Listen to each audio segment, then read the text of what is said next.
Common disorders of the hand include trigger fingers or flexor tenosynovitis and traumatic injuries of the digits, fractures and sprains.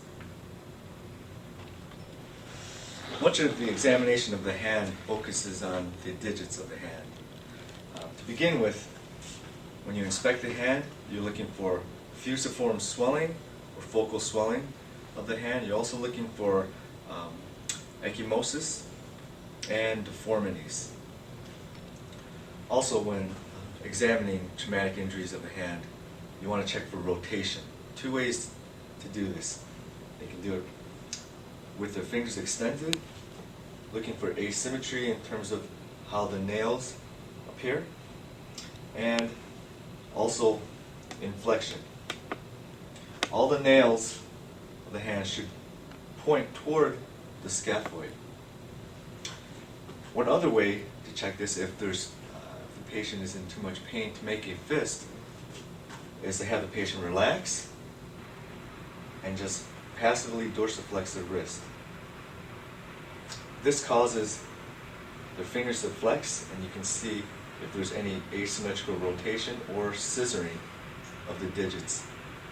That may be consistent with a rotated fracture anywhere along the phalanx or the metacarpal. When you check range of motion of the hand, make sure they can fully extend all the digits and then make a full fist. Other areas to check is to check full abduction, full adduction.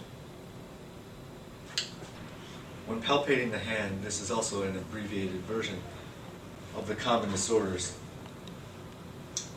For trigger fingers, they tend to hurt over the distal palmar crease. This is in the same area where the tendon is basically triggering over the pulley, the A1 pulley. So they may be tender midline of each digit around the distal crease of the palm. When examining for fractures, you want to discretely palpate along the metacarpals, depending on which one is affected.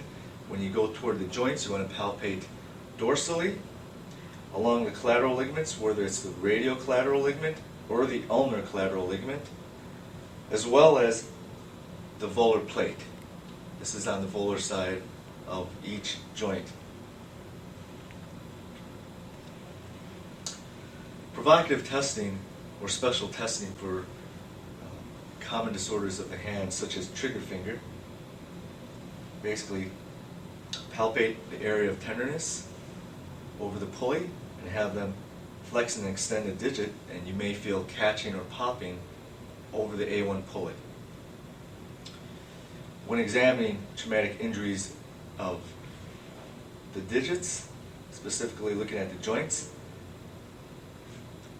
we're going to check collateral ligaments. We flex the joint to anywhere from 20 to 30 degrees and add a valgus or varus stress.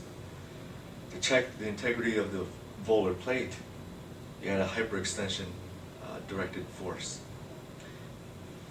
You're checking for instability or laxity as well as pain, and also endpoint.